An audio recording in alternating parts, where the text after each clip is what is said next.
love it with some passion. Rubber band and the money that keeps stacking. Got a honey who come with elite fashion. She too fine, I tell her that thing magic.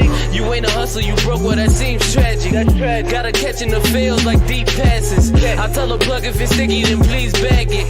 I need the best cause I grew up beneath madness. Need a matte burgundy mercy. Jewelry so heavy it might hurt me. Smoking extra kill, that extra seal. Whoa, Buffalo money need extra bills. Till I'm eating so much I got a breakfast deal. I put. And what is going on, ladies and gentlemen? It's your boy Jay Spence the King. We're gonna have to update some graphics because we got a new member to the Chop Up crew. It's your boy Jay Spence. Like I said, I got my man Jeremiah Poyer in the building with me. Oh, let me take this. See, I'm messing up, man. I got to take this. Let's see. What am I messing up over here? All right, boom. There we go. Got my man Jeremiah Poyer kicking it with us for the Chop Up going forward on from now. Well, I guess on Wednesdays we might change it for the season. We might hit a different day. Who knows? But we'll see. But the title of this episode is Cancel Culture Strikes Again. And I think we're going to have a couple of different perspectives on this conversation. But before we dive right in, let's welcome Jeremiah to the show. What's up, Jeremiah? What's good, man? What up, man? How you doing? It's good to be here. I'm excited. Excited to get this going. I love the podcasting industry, just being able to speak your mind and talk and come to some conclusions, come to some arguments, and move forward. Debating is always a fun topic. So I'm excited, man.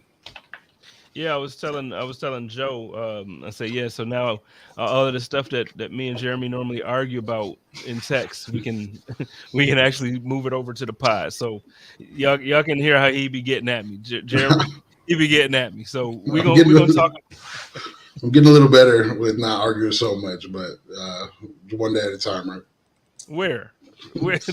Just in general, man. In general. Dude, I enjoy it. It's funny to me. I laugh at when I see the conversations that you take part in on Twitter and stuff, and the way people respond back, and you can tell that I can tell like you're completely unbothered, but people get under their skin and they're just so. But I can tell you enjoy that too. You enjoy just.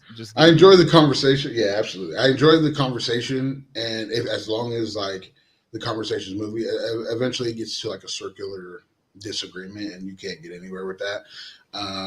So I mean, I don't get bothered by them, but I love to talk about it. I love having conversations. I try to stay as respectful as possible on the conversations. But sometimes people just don't want to feel that way, and they get a little disrespectful. So it is what it is.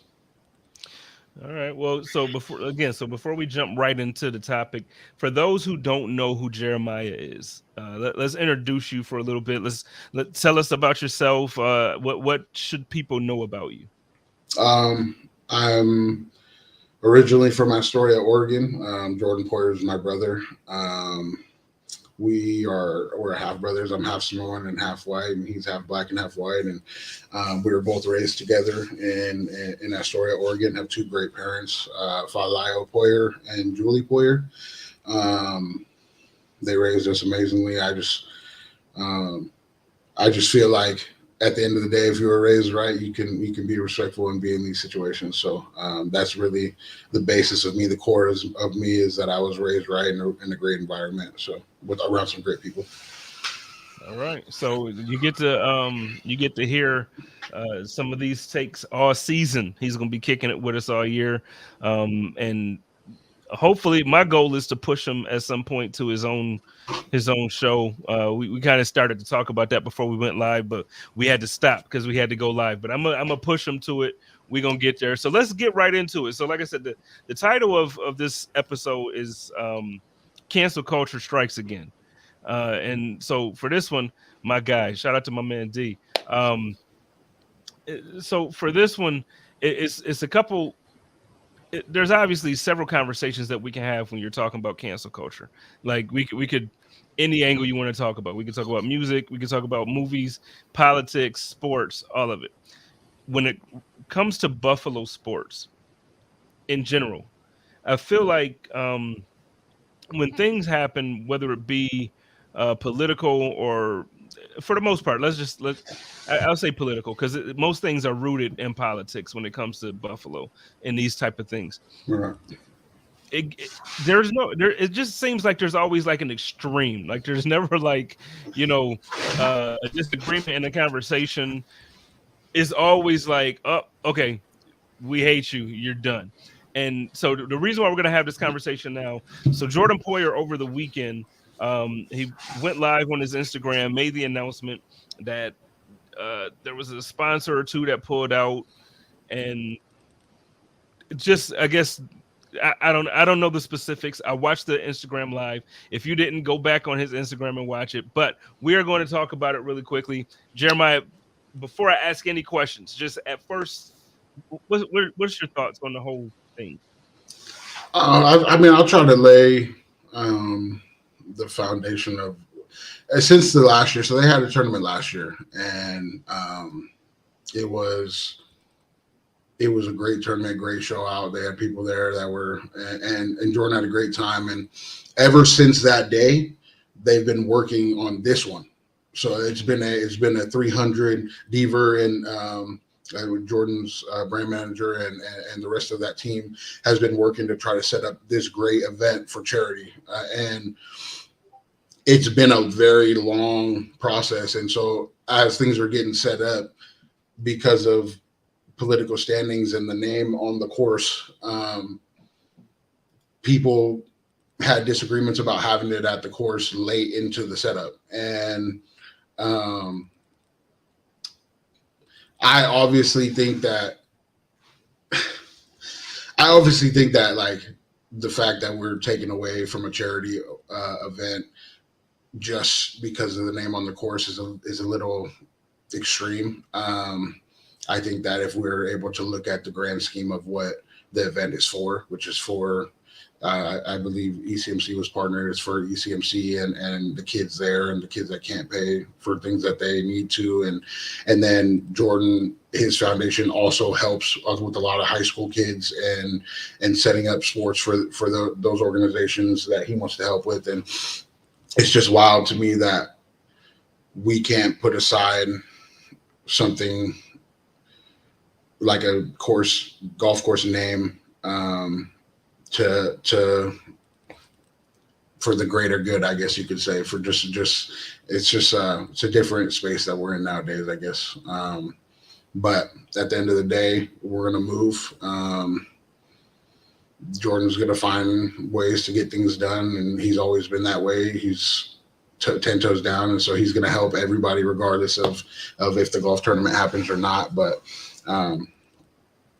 yeah, it's just I disagree with how it was handled. But I mean, who am I guess? I guess it's just confusing because you would think for something like what it's for, it wouldn't be as much of an uproar about the where. Now, so I'll be completely honest, and I think I have been before. I'm not the biggest fan of Trump of my own, and I think you and I have had conversations about it. I think I've had other conversations about it, and even Jordan. I think Jordan and I have had like certain conversations where it was like, we share or we don't share the same views when it comes to certain political discussions. Fine, I'm not gonna think that he should be traded or cut from the team. I don't think that he's a jerk. I don't think even same thing. We could switch the conversation even to Cole. When you look back at how the fan base, a certain portion of the fan base, when Cole Beasley didn't want to get the vaccination for COVID, and just how everything kind of like spilled over into this whole thing. Like, well, Cole needs to be cut. He doesn't want to fall in line with the rules. He needs to be cut. We need to trade him. And I just don't understand. Like, I guess for me at that part of that level of the conversation, it's like disagreement is one thing, but then like once you start to cross it, it's some ugly stuff that's said on the internet on a weekly or on a daily basis, man. I don't even know how you deal with that stuff. There's that, like, this whole idea that group identity and group politics to where like you can disagree with someone and still be okay. Me and you disagree on more than I can remember, and you're my dog. You know what I mean? Like Mhm. that's like, and I just don't understand where we got to this point where everything it's like either you're on my side or I hate you, and that's like how this has, because like there's no more love between the individual person. Like Jordan said on his Instagram post, like he's not his political beliefs. That's not who he is. He is Jordan Poyer, and if you want to get to know him, you need to get to know him. Not he's a conservative or a Democrat or a liberal or a snowflake or like all this stuff that people want to like identify you in a group. Like he's Jordan Poyer. He's an individual, and he's trying to do something to help with people, not people of his beliefs, not people that believe the way he does. He's trying to do something to help people, and the fact that people can't put aside their biases to help these people to look at a grander picture is just super wild to me, and I just don't understand it. Maybe I never will. I would love to sit here and have a conversation with somebody, like a one that I can actually have a conversation with about these type of things and why they feel that way. But most of the people get into that bag of where you don't agree with them. Well, then you're a bigot or a misogynist or you're this or that, or it's like they want to put you in this group of. It's just I don't understand it, and maybe I never will. Who knows? Yeah, and I think it should be a healthy space to be able to have those conversations without it being or without it turning into just ridiculous, just the stuff that it turns into. Um, my man Daryl in the comments, and I was basically about to say the same thing. He says that sometimes Bill's Mafia as a whole has a hard time with the middle ground on most things. It's not just And Bill's Mafia. This is about 40% of the world has a hard time seeing the middle ground on anything. It's one way or the other, and I see where you come. Like it's there with Bill's Mafia, but it's also there within a large portion of the world. And it's like, how do we have these conversations to get past that? And I don't know where to go from there. Maybe it's just spreading as much love as you can, regardless of what they think of you. Like that's where I've gotten to. Like just love one another and love people that I disagree with, and love until they get annoyed of love. You know what I mean? Like it's something that I wish I had the answer to, and I don't know if there is one. well, I mean, I say it every week on at the end of the code of conduct: take care of each other, love each other, and live in peace. As always, stay positive, test negative, go Bills, all that stuff. But I feel like sometimes it starts to become a saying. It just becomes a cliche Right. because people will say it and people will, um, you know. But you're right, man. Like when it comes down to actually loving each other and treating each other right, man, it gets ridiculous. And then, and like you mentioned, the stuff that we're like the stuff that is happening. It's a charity event. Like I don't know. I don't know. Now, like I said, I'm the first one to come out and publicly say I don't support Trump. There are things about who he was or who he is as a person, the way he ran the country when he was president. There's just things I don't agree with. Fine. There's people who voted for him who agree with him. Fine. That's not to me.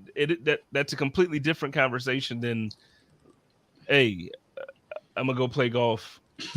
For some kids or for I charity. I'm like I don't know. I don't know exactly um where to go from there. Like it was really late, and who knows where Jordan's going to go with it from there. But I do know that he has an announcement tomorrow that's coming out, so we'll see what happens with that. Yeah, yeah. Well, we can move on from it. I just was interested in your perspective on it, just because it's like I've been around. Actually, I've been around you guys for charity events too, not just like on kicking it. Is like just to hang. I've seen how your team, Deaver, he does so much, and not just even for Jordan. I've seen him do things with other players. I've seen him do things with, um, you know, guys from different teams and guys from different sports, and these guys put in a lot of work, man, on a monthly basis, on a weekly basis, to get these things done and to basically leave their imprint on the community, and then this is the response. I got some with that too, and I heard this while having a conversation. Jordan may not, if you look at the political, maybe he doesn't agree, and he said this on his Instagram post. He may not agree with everything ECMC does, and as far as politically what they back and whatnot. That is different conversation. Now, does Jordan go to all of the ECMC charity events and put on the best Jordan Poyer he can be for everybody involved? He cares about these kids that are there, that he goes and shows up. He knows them on a name by name basis, and he shows up. Does he say, no, because we don't agree with our political beliefs, I'm not going to show up to that, I'm not going to put on my best smile? No, because it's not about that. It has nothing to do with that. It has nothing to do with who you politically back or whatever it is. It has to do with, this is for kids that need this assistance, and that's what he puts on the forefront. And a lot of people can't put that on the front of their mind, and I just don't know how we got to that point. I just don't know how we got there or how to untangle that. I wish I could, and I wish I knew, but I mean, it is what it is. You know what? I yesterday on the code of conduct, I lied. I said that I wouldn't talk about the Stephon Diggs stuff anymore, and I still really don't want to talk about the Stephon Diggs stuff. But just in the same spirit of the conversation, like as far as cancel culture, because you almost got to see how quickly, even with somebody like Diggs, like somebody who I feel like, for the most part, when it comes to Buffalo, especially like during the season, he's like universally loved. Like I don't think, like, if the game was Monday morning, there's typically not too many people in Buffalo who don't like Stephon Diggs. Like, and I just think that we can agree on that, right? So somebody who's universally loved in the city like that, to almost get to the point where now, and I get it, Twitter's a very small part of the fan base, but you see a lot of people start to open up now, like, look, man, trade this dude. They don't want to be here. Get rid of, and it's like, it's quick, man. And it's like, I don't know. I think, again, it's a different conversation now, but in the same spirit. So quickly, very, very quickly, now out of nowhere, somebody who's loved, we're ready to push out of the town. I don't get that. I don't get it. It's the fact that these NFL superstars their whole lives are put on display. And so, like, when their whole lives are put on display, all it takes is for a group of people to dislike a portion of their life that's on display. And now it's everything. Like I said, it's like, you disagree with one thing, now I don't like you anymore. It's like, these guys are humans that have issues with one another, that work together all the time, like brothers. Like, they have problems they have to go get through and get over. Like, they're human beings. Like, it like, and the fact that it's on display gives all these people a right to comment on how they're supposed to react in certain situations. And if they don't react accordingly, now we hate you. Now we want you traded. Now we don't want you here in Buffalo. Now we don't want you here in Dallas, or wherever it is that you're at the time.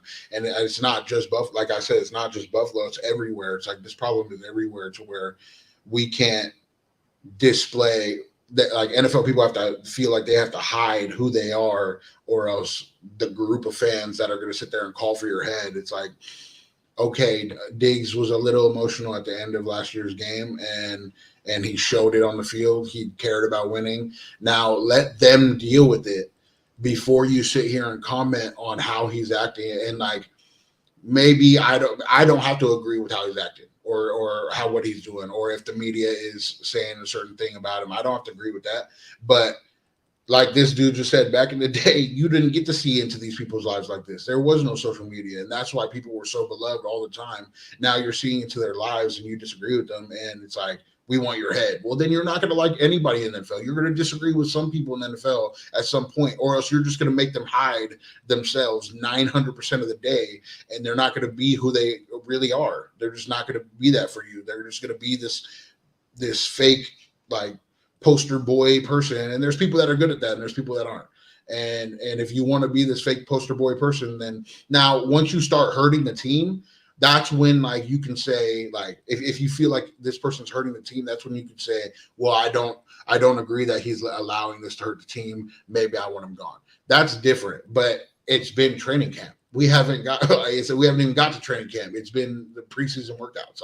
Like let's allow this thing to work out and see what happens. And then if it's not working out, then you can make these distinctions on them. But that's where I think it comes from. Being able to see into the lives of these human beings, where these people talking about it, nobody knows about your life. What happens if we dig into your life?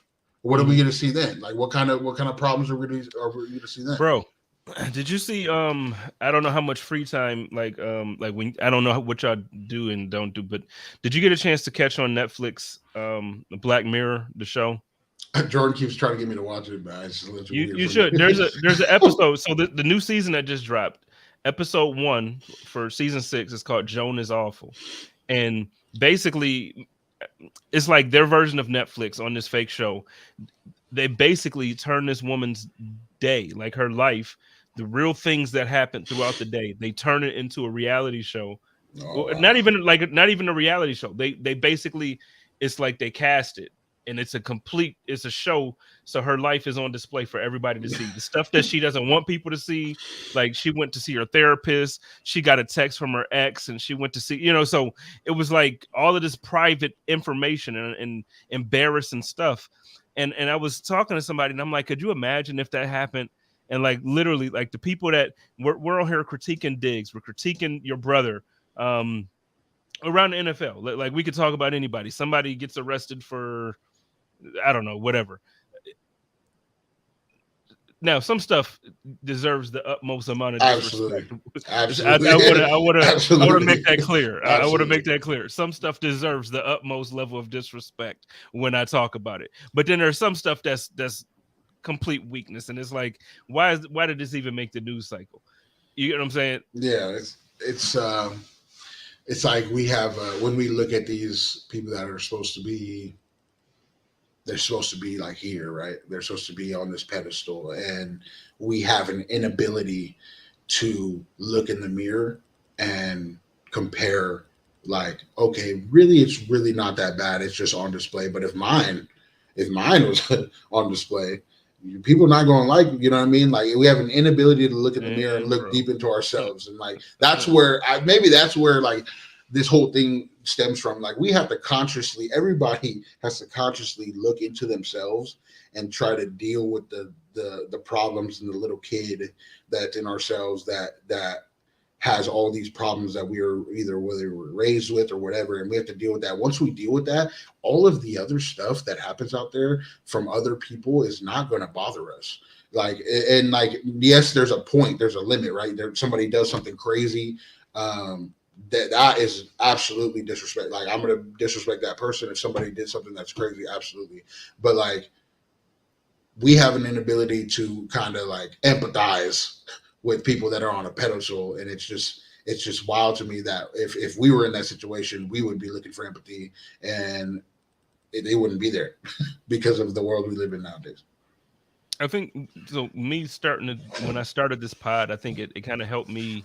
Obviously, guys are guys. Like, it's like, oh, he's a person just like me. But I think you really start to realize it when you get to know people and like you have like certain conversations, and it's like, oh no, this dude is really, he's a 28-year-old dude that likes to play Madden. Like really, like he's just a regular dude.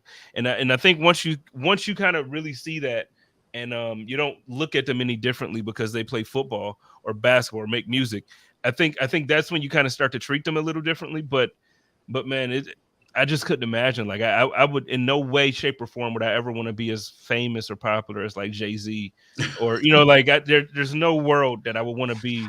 He doesn't get to be public. He doesn't get to go walk in the park. It's just like it's just wild that like we can't empathize with these people, like you said, Jay-Z, who can't go walk in the park, who has to be on his like tippy toes, can't make a mistake, or else it's going to be on the national television. Like, it's a tough situation. It's just like it's tough for them, and I like I said, they're blessed. Like once you get through your head that you're in a blessed position. Like Jordan's blessed. Don't get me wrong, but like I think that it's a lot harder to live that life than people tend to give it credit for, and they know that they're blessed and they're also trying to bless other people. And then you get situations like this where like you try to bless other people, and because of the name of the golf course, we're no longer gonna like we're trying to take that away. And it's just like, dude, I don't know what you want. Like, what do you want from me? Like, what?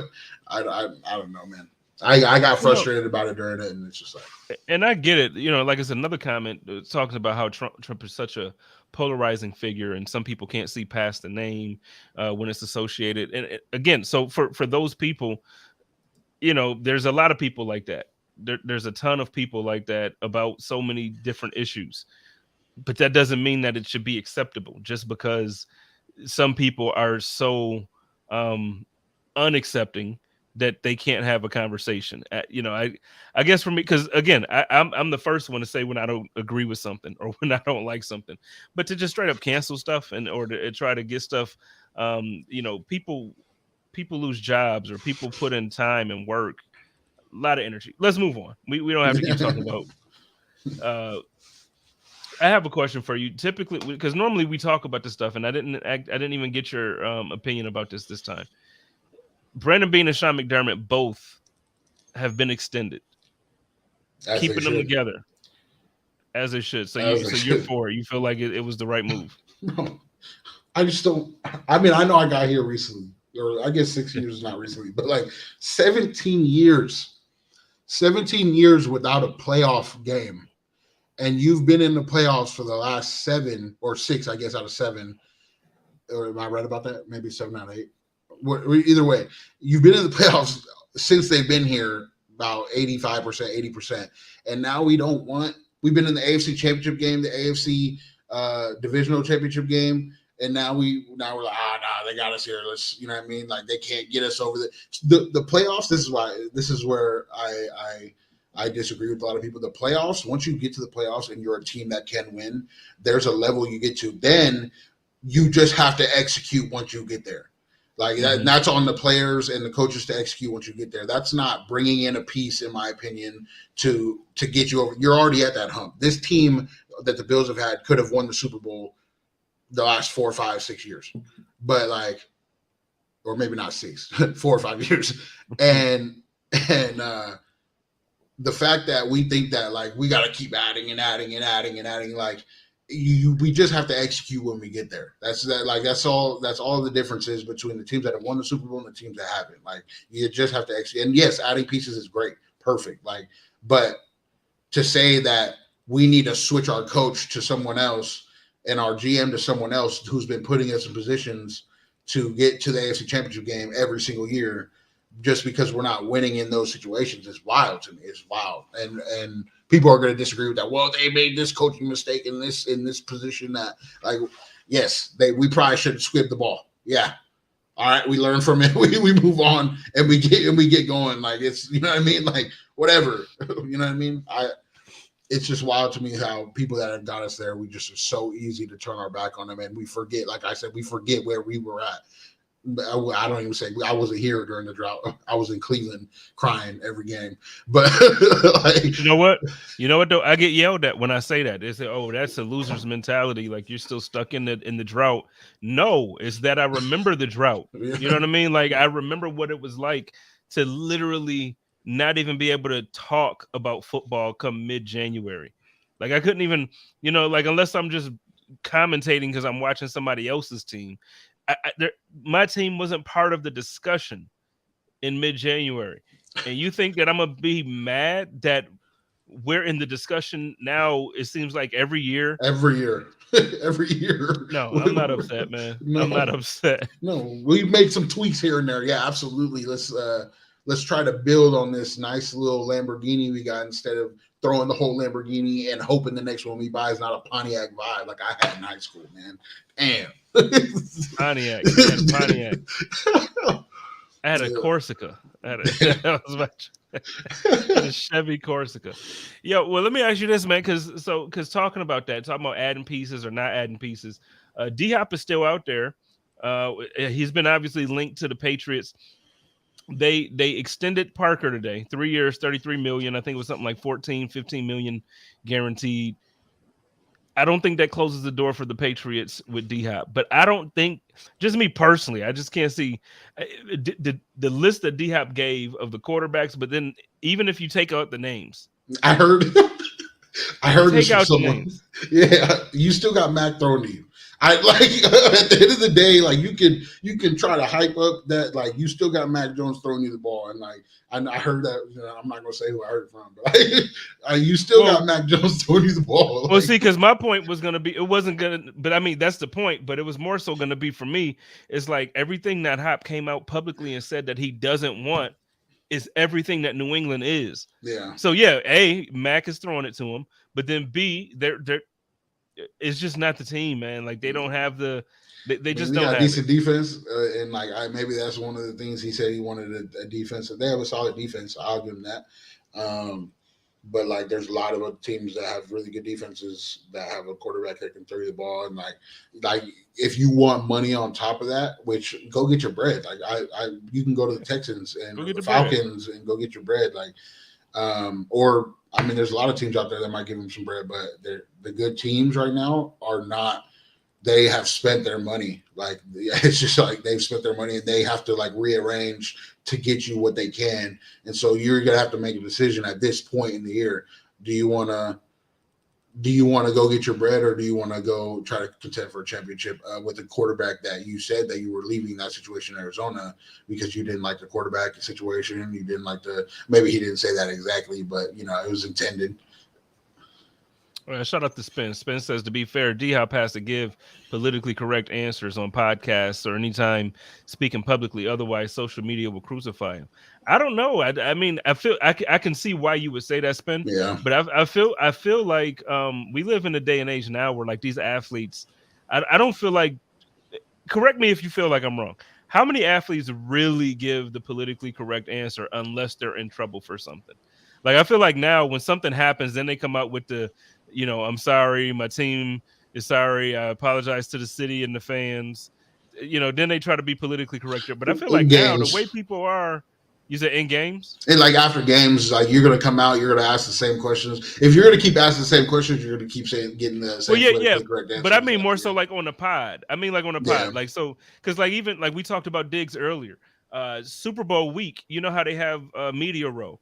Diggs went and did all of those interviews, and he was giving answers there that if people paid attention then, they would know what the issue is now. Right. I'm gonna leave that alone, but y'all go back and watch all the interviews, and Diggs told you himself back in February what the hell the problems were. But anyway, you talk about Antonio Brown is different. We don't get, but I'm just he came to mind because he just did an interview this week in the podcast form where he was talking about why he quit, like in that game moment when he blew up and walked off the field and all that stuff.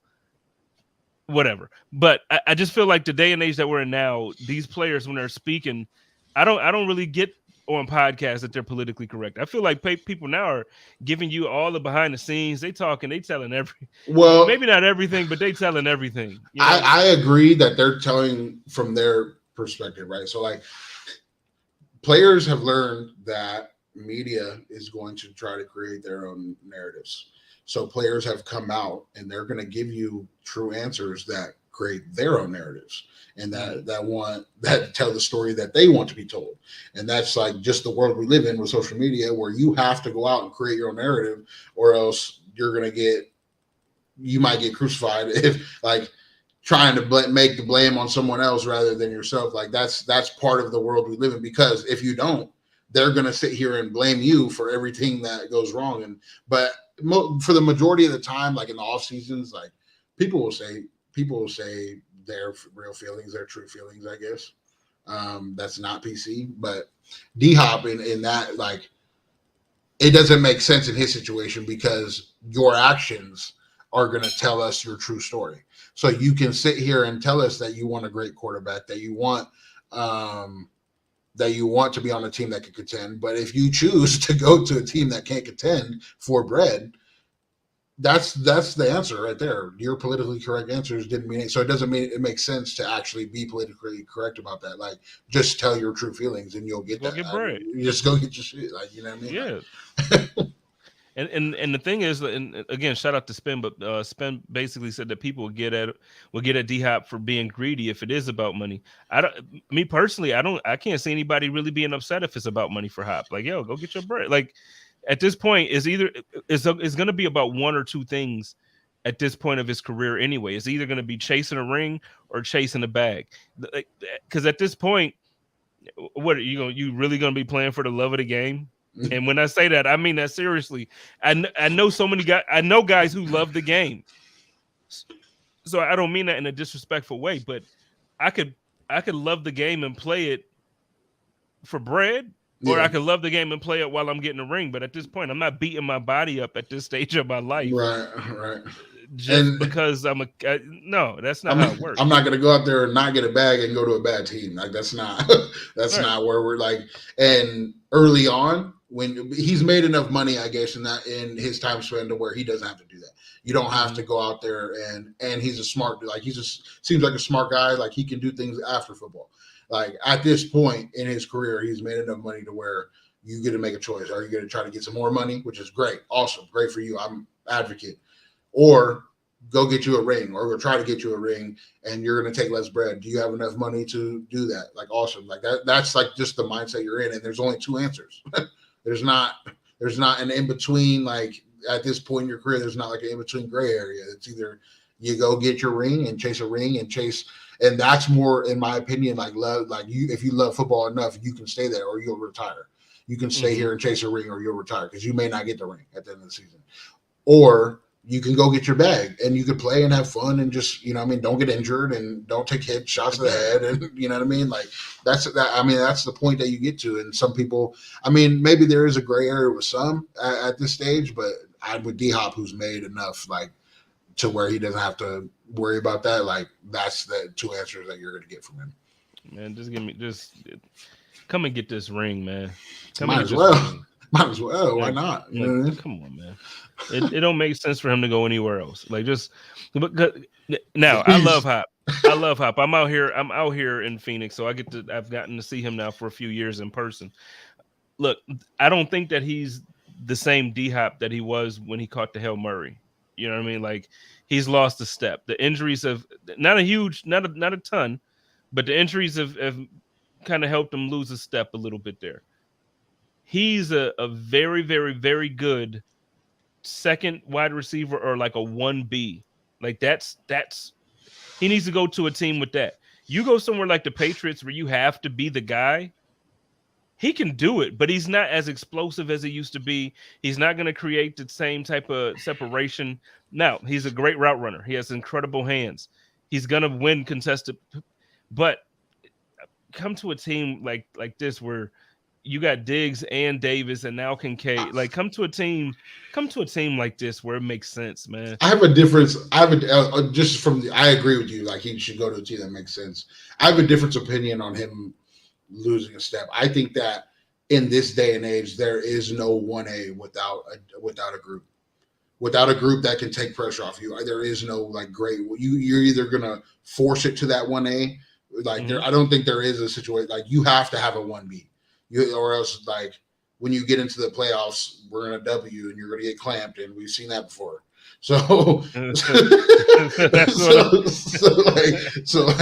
it's there. I don't think there is a one single one route receiver. And I think you have to have multiple guys. Like the Bengals have many guys that, like, I mean, if you just sit here and think about their roster, like, that's how you kind of want to build a roster. Unfortunately for us, fortunately for them, they did it through the draft, so they didn't really have to pay these guys that much money. But, like, it's really hard to get a 1A, 1B through free agency nowadays because you're paying them a lot of money, I guess, in this day and age. Just hopefully we can get D-Hop for a reduced price. That would be ideal. Man, D-Hop, come get a ring, dog. Come get a ring. I agree. And let me clarify it as well, because I don't want it to sound like I'm taking a jab at him in any way. When I say he's not the same D Hop, I just mean he's not the dude that you saw in Houston. That's all I mean. I saw him here. He made Kyler Murray look like a decent quarterback, so that should tell you how good he is. D Hop made Kyler Murray look like he should be in the NFL sometimes. You know what I mean? So like when Also you do that, interesting with Deshaun Watson, like we've seen Deshaun without D Hop. Like I mean, what was D Hop really giving you? Like he was really giving you a lot. And maybe I've seen this with like OBJ. If your mindset is not in it, if you are not happy where you're at, you're gonna perform not well. You're not gonna perform as well. If you're happy where you're at, I think D Hop can be exactly what he was if he's happy in the situation that he's at.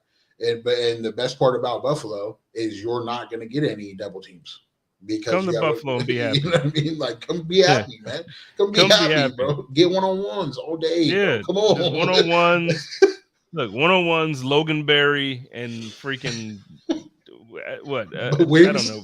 Some wings, get some barbell, get some duff, whatever, man. Like we got you, man. I got some people they can retwist his hair up for him. You know what I'm saying? I have him set up right, bro. He don't even got it. Anything he need is already. We already got a nice the little snowmobile machine, bro. You just ride that to work if we get one of them things. You know, what I mean? Let's do it, man. Let's do it. Let's do it. Just come and get this ring. I'm so tired, man.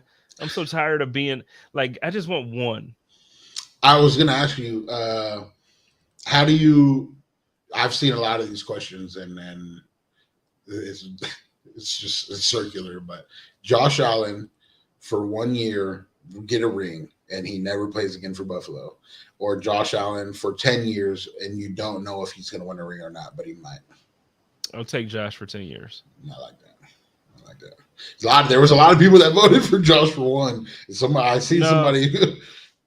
I get it. I get why you would take one, because I just said, give me one. I only want one. But the thing is, I understand that when you have a Josh Allen on your roster, like you got a chance every year. And I know some people don't look at it that way. We lost in the playoffs. We haven't been able to do. Okay, you got Josh Allen. You got a chance. You know what I mean? Like it just is what it is. So one of these years, luck is going to happen. Who knows? Maybe luck might happen 2 of those years.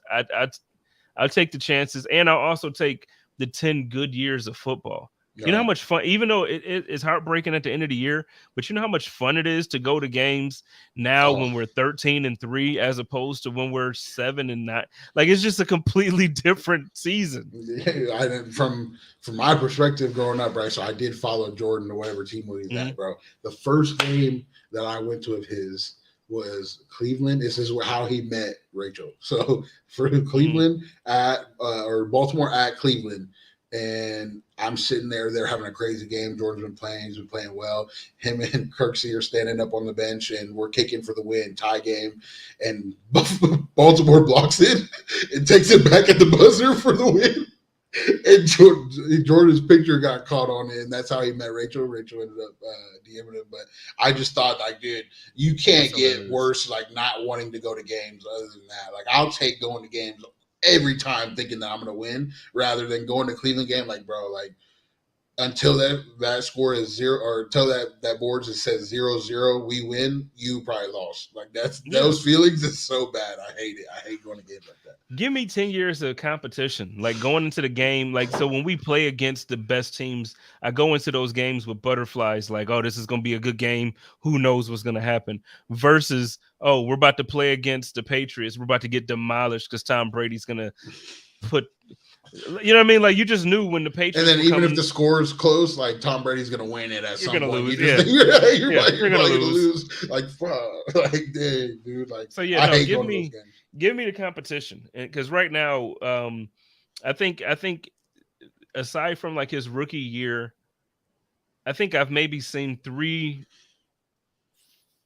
games, including this last playoffs game, where I felt like Josh just let me down. And that's what I'm saying. That's his entire career. So it doesn't happen often. Even if he's not playing well, he doesn't typically let me down because he still plays hard. Mm-hmm. I think this last game, he still played hard, but I just felt like the whole team just didn't really seem like they were. People keep like downing this comment. Like, Yeah, they were out of juice. Like it was a long season and they were out of juice. Like, Mm-hmm. and that's not like, oh well, they're playing in the playoffs. Da, da, da. Well, like you can sit here and try to fake hype yourself up as much as you want pregame and try to be in that energy and that flow. If your body is out of juice, your body's going to tell you it's out of juice. And I just feel like all this year of traveling because of the snow, trying to get in and out of the snow, and going to Detroit for some games, and the whole thing that happened before the season with the tragedy before the season, like then during the season you have the Pagulas that are going through whatever they were going through. You know what I mean? Like it was a very extreme. And then DeMar, and this is why I was going to bring this up earlier, but I forgot. Mm-hmm. The fact that it takes a tragedy such as what happened to DeMar, or like planes crashing into 9/11 for this world to unify, is the problem, in my opinion, with the way the world is right now. Like it should not take this much tragedy for the world to come together. It's like, oh, we all agree on that so we can unify. No, why do we have to sit here and agree on it for everybody to unify? You know what I mean? Like it's an interesting prospect to me, and I just hope that we can get to a place where at least the majority of the country can unify in certain things without a tragedy like that happening. No, I completely agree. I used to say, well, I still say it in certain conversations that I don't feel like we'll see the end of racism until the Earth is invaded by aliens. Then we'll all come together to try to kill the aliens. You know, but then even then, it's still we're hating somebody as opposed to just. I've always and I don't mean that on a grand scheme of things. There are more people. I feel like there are more good people than bad. But we're still going to have those people who, for no reason, just don't like somebody because of where you're from, the color of your skin, how you talk, the slang you use, whatever. You know what I mean? And it's crazy to me. And yeah, it's insane that's where we are with the world. Yeah, I'm not. I wish there was an easy answer, and maybe I don't know what the answer is, but it's to be honest, it starts with youth, right? Like it has to, or else it's just going to keep happening over and over again, where people are going to teach certain things as an adult to younger, and that hatred is going to fester in these pure kids, these kids that have no hatred towards anybody.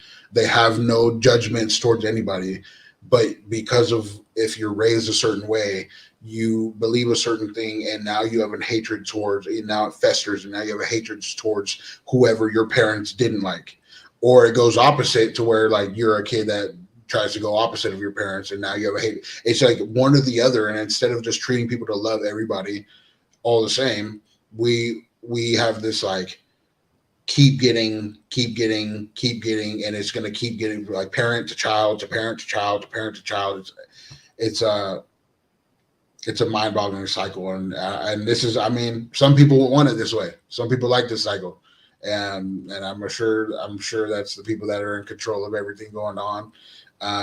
But I there's so many more good people out there to where we can end the cycle, and it just takes that group. Like there's a certain group of people that we have to stand up and speak up, and just love one another, love the people that hate us, love the people that don't hate us, love everybody, like it. And that's where I'm at right now mentally. It's like, how do I help one another get to that point while I'm still working on myself, you know? I don't think it's just you though, bro. Like I know you know that, and I know that's obvious, but I'm telling you, like it's not just you, because then like you even think that you're growing to a certain space, and you'll think you'll be proud of certain things, and then just reality of how things are will tear certain things down. So you know, it's all of us. It starts with all of us.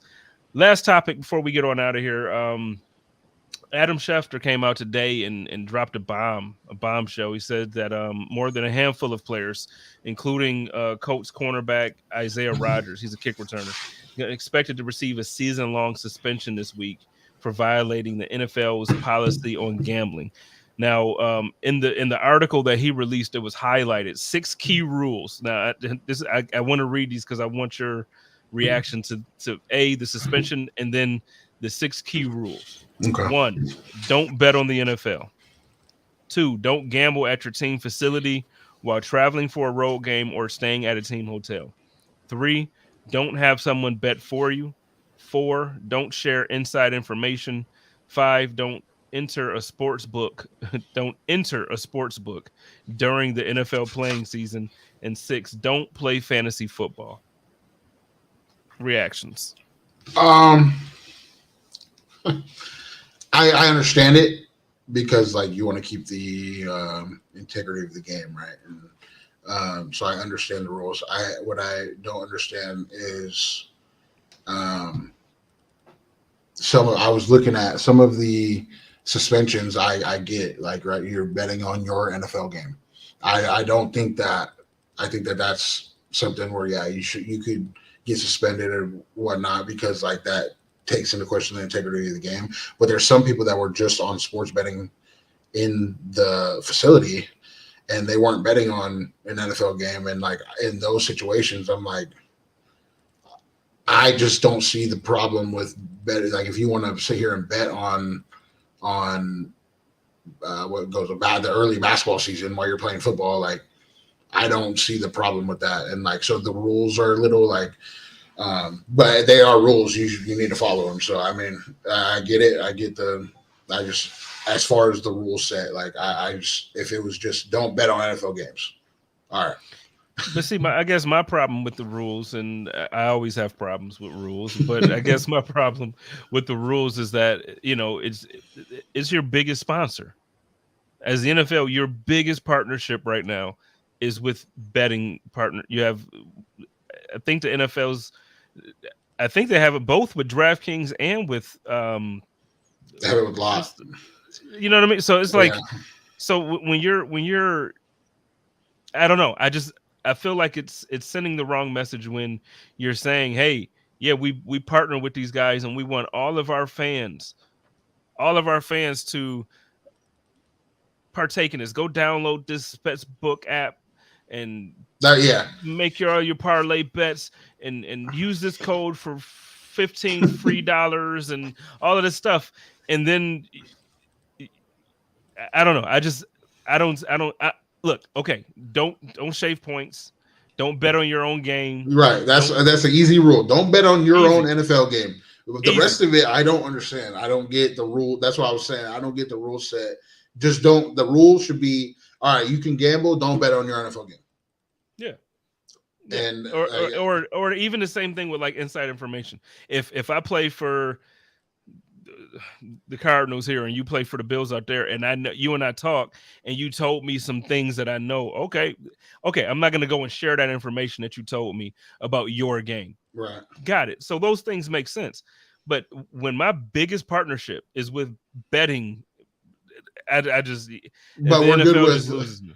But we're good with Drake knowing every player in every NBA game and talking to anybody he wants to talk to, and he can go bet millions and millions of dollars on everything he wants to bet. We're good with that, but we're not good with NFL players betting on other NFL games, even if they heard like. And yeah, you could control NFL, you can't control Drake. That's the problem with that situation. It's just like, dude, at some point, people were just like. People are just gonna give money to someone else to go bet for, like, you know what I mean? Like if you're trying to make it that serious, like I don't like the rule set. I just don't bet on your own NFL game. It's that simple. I will say this too, and then I guess I probably shouldn't say it. No, I won't say it. But there's I look at a lot of these rules a lot of times, and it's just like the way that these things are handled, I'm not a fan of. And I you know what? I will say it. At some point, I do think that the NFL needs to stop being a joke when it comes to a lot of these the penalties for a lot of whatever we're saying is happening wrong. In no way, shape, or form should you receive more of a penalty for betting than you do for domestic violence. In no way, shape, or form. You get what I'm saying? Like, yeah. If a man beat the crap out of his wife, in no way to me that be a 4-game suspension. Because there's been, I mean, a lot of situations. Who got a 4-game suspension for Not any off the top. I mean, I'm sure I could just Google real quick a couple, like the last. I know the Kareem Hunt one. He got a violence. year, didn't he? Or a year. Ray Rice got a year. I think the most extreme ones where the videos came out. Pretty much get, the longer suspensions. But I'll look really quickly. I don't even know why betting. I mean, betting on your own game should be a year suspension. I agree with that. Like, I don't think you should be able to do that. Now, the Calvin Ridley situation was a little different. He wasn't playing, right? He was out for the year. So, like, there's a lot of loopholes that I mean, you would have to find a way to tie together. But absolutely, I mean, if you hit a woman and you're caught on video hitting a woman, I don't think you should ever play again. But if you are playing, I'm going to sit here and like Kareem Hunt situation, like he's playing. So would I like him on the Bills? Is there Twitter tweets of me saying like he come to play for the Bills? Like, yeah, because he's playing already. But like, I think if the suspension after you hit a woman was you're never playing again in the NFL right away, I'm good with that. Yeah, I mean, I would be like the way everything happened for Ray Rice. To me, if you're going to be out here hitting women, and I think to me that's the way it's supposed to be. But like, because even you look at Ezekiel Elliott, no, that wasn't 4 games; it was 6 games. Oh, was it? You know what I'm saying? Was there a video of him? I don't quite remember. I feel like he was never criminally charged, but I don't remember if there was a video. That's like the gray area with it is like if he's not charged and there's no proof of it happening, but you do have like accusations, how that now it changes it, right? It's not you're not getting suspended for like the Ray Rice situation. You're getting suspended for breaking the terms of the NFL agreement. So like it's a different suspension, and that's like it's a tough gray area to play in between because like he wasn't charged with it. And is it annoying if he did it and got away with it and he's playing again? Yeah, absolutely. But like you kind of got to follow like the baseline of the rule set. It's similar to like I don't want to get into that. Never mind. No. Yeah, this week's the topics were kind of heavy this week. Normally there's a lot more fun and laughs, and this week we're a little serious. But well, let's get ready to pack it on up, get on out of here. Let everybody know where they can find you. Like if you're the many debates that you have on socials and stuff like that, and then we'll pack it on up. I'm on Twitter at JPO_NA. I'm on Twitch. I stream. I play games. Make fun of me if you want. I play games. I stream on Twitch. Jer is cooling. Twitch.tv. And I forgot my Instagram is Jeremiah. Names on the screen _season. So those are where I'm at. I'm going to be posting a lot on there going forward, trying to hype up the chop up. I love doing this stuff, and hopefully I'm on more shows, and hopefully I get on Spencer's show on Tuesdays as well going forward. So I'm excited about moving forward on the podcast situation. Let's get it. And I don't know. First of all, I don't know why you brought up the whole gaming thing. Like you nice with it. I keep telling people when I look because you be talking the most. Like so he's gonna catch this work this season in Madden. We're gonna start doing like Madden broadcasts and stuff like that. And he's gonna catch this work. I just want y'all to know. But ladies and gentlemen, I want y'all to welcome my guy Jeremy to Buffalo Rumblings and to the Chop Up. Oh, we're not gonna end it. Oh, I am nice at Madden.